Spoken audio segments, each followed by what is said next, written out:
Olá, como você está? Tudo bem com você? Então, super animado ou animada hoje? Pois é, hoje sextou de tatalar aulas e eu quero te pedir desculpas porque semana passada eu publiquei somente um vídeo. Pois é, você percebeu. Então, semana passada eu estava cheia de médico para ir, coisas para fazer, mas não se preocupe, hoje eu estou ótima e super animada para te mostrar conteúdo novo, tá? Vamos que vamos, hein?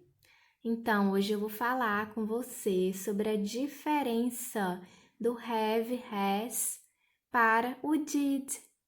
Lembra que eu te falei do have ou has? Que eu expliquei sobre o passado imperfeito, o particípio. E hoje eu quero te contar dessa diferença, porque é muito comum você se pegar numa confusão sobre quando usar um ou outro, se os dois refletem o passado, não é mesmo? Aliás, isso é dúvida até de quem já tem uma boa estrada no inglês. Eu mesma já tive dúvida sobre qual usar. Então você fica aí coladinho comigo e me segue lá no Instagram para você ter sempre novidades por lá. E antes que eu te fale, eu quero que você curte o meu vídeo, se inscreva no meu canal e aperte o sininho para receber mais notificações de vídeos. Então vamos começar. Pois bem, não sei se você já teve essa dúvida que eu tenho, ou se você que está aí muito iniciante no inglês, você mais ainda, se você está iniciante. Então, a gente sabe que os dois são passado. E eu já falei para você sobre o did também, tá? Se você tiver dúvida, vai lá no vídeo de passado, passado perfeito e olha lá a aulinha de did, viu? Mas as pessoas se pegam nessa dúvida mesmo, qual usar. Bom, aqui eu já te explico a diferença quando usar um ou quando usar o outro. O have ou has, vamos começar do have ou has. Ele é um passado contínuo, ou seja, não tem o presente contínuo que eu já falei sobre o ing? Existe o passado contínuo, pois é. Então, o que significa o passado contínuo? É uma ação que você fez, mas que você tem frequência de fazer. É algo que você faz ou algo que acontece continuamente. E naquele momento você conta que fez aquilo que você faz continuamente. Por exemplo, dar aulas, por exemplo. I have alguma coisa. I have taught today. Eu ensinei hoje. I have taught today. Não é assim? Aí você vai usar o have, porque o seu hábito é de ensinar continuamente. E nesse dia você ensinou. I have had classes today. Eu tive aula hoje. É um hábito você ter aulas. Você tem aulas tantas vezes na semana e naquele dia você teve a aula, viu só? Que contínuo. É um passado que você faz, mas ele se repete, viu? Aí agora, diferente do have ou do has, nós temos o did. Isso mesmo, o did. O did, como o texto fala, é um passado que já terminou. É um passado acabado, não é contínuo igual have ou has. A pessoa fez algo, alguma ação, sem aquela frequência, a pessoa não tem frequência de praticar aquela ação, e o evento, ou então o evento, e não precisa ser necessariamente o que as pessoas fazem, mas determinado evento já parou, já acabou de acontecer.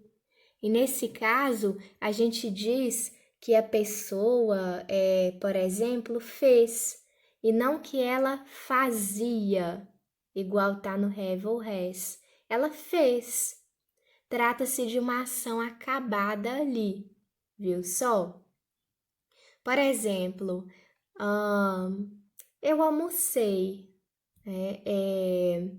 I had lunch. Eu almocei. Quando você vai perguntar, né? Did you have lunch? Você almoçou? Significa que você quer saber só daquele dia, que se a pessoa já almoçou. Então, não é um hábito, você não quer saber se a pessoa almoçou nas outras semanas. Você quer saber se a pessoa almoçou naquele dia e é uma ação acabada e pronto. Entendeu? Você conseguiu entender a diferença? Se não tiver conseguido entender, mesmo repetindo o vídeo, deixa aí no comentário, viu? Nos comentários a sua dúvida, que eu vou responder com o maior prazer, tá bom? Então, eu vou te mostrar uns exemplos comparativos de quando usar o have ou has e de quando usar o did, baseado nisso aqui que eu te expliquei. Vamos lá? O primeiro exemplo é o seguinte: olha só essas duas frases. She hasn't done her homework. E a outra, she didn't do her homework. Viu só? As duas significam que ela não fez o dever de casa. E aí, quando utilizar um e quando utilizar o outro? A primeira, she hasn't done her homework. A primeira até explica aqui embaixo. É um hábito ela não fazer o dever de casa. A professora percebe que é de costume ela não fazer o dever de casa. Então, o certo é she hasn't done her homework. Não foi só hoje que ela não fez, ela tem o costume de não fazer. O segundo, she didn't do her homework. She didn't do her homework. Ela não fez o dever de casa. E aí? Esse aqui significa a mesma coisa. Porém, é o seguinte, somente naquele dia é que ela não fez o dever de casa. Essa segunda frase nos faz pensar dessa forma, que somente naquele dia que ela não fez. Ela faz nos outros dias, ela tem o hábito de fazer, porém naquele dia ela não fez o dever. Viu que diferença? O passado ali morreu, ela não fez o dever. Agora no outro ela já não tem o hábito de fazer. Outros dias para trás ela também não fez. Viu? Outro exemplo. A primeira frase, have you ever seen the rain? A segunda, did you see the rain? Viu? As duas perguntam se você viu a chuva. As duas têm essa pergunta, você viu a chuva? Qual é a diferença das duas? É que a primeira, have you ever seen the rain? É porque ainda está chovendo, significa que ainda está chovendo, e a pessoa pergunta se a outra já viu a chuva. Se a outra pessoa viu, continua chovendo e a pessoa pergunta, você já viu que está chovendo? Viu a chuva? Aí a segunda, did you see the rain? A segunda é porque já parou de chover, não está chovendo, e a pessoa pergunta se a outra viu quando a chuva estava rolando. Você viu a chuva?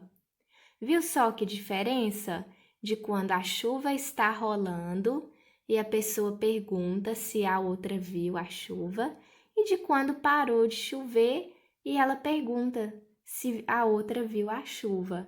Viu?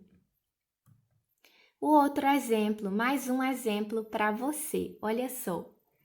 Where have you been? E where was you? As duas perguntam onde uma pessoa estava, mas existe uma certa diferença. A primeira, olha que prático é esse exemplo. A primeira é onde você esteve. Olha, onde você esteve? Essa pergunta não remete a que a pessoa já está sumida há mais tempo e de repente ela aparece? E aí a outra vai e pergunta: onde você esteve? Já a segunda é como se fosse onde você estava. Tipo, a pessoa sumiu naquele momento curto de tempo. A pessoa sumiu somente naquele período curto de tempo e depois apareceu. E aí é natural perguntar: onde você estava? A primeira tem uma ação mais prolongada, onde você esteve. A pessoa sumiu por muito mais tempo. Viu que diferença? Você tem que entender que tem a ver com a continuidade da ação ou com o tempo prolongado da ação. E é isso que eu queria te explicar. Toda vez que você vir uma frase contendo o have ou has ou o did, toda frase no passado em geral, né? Toda frase no passado, eu quero que você passe a ser crítico. Eu quero que você passe a anotar. Peraí, essa ação está acontecendo continuamente? Ou ela aconteceu naquele período e pronto? Não é mesmo? Então é isso que eu queria, que você tivesse esse senso crítico de examinar uma frase no passado. E era isso, eu espero ter te ajudado. Peço que você compartilhe esse vídeo, porque vai me ajudar e muito, viu? Beijinhos, I see you next video.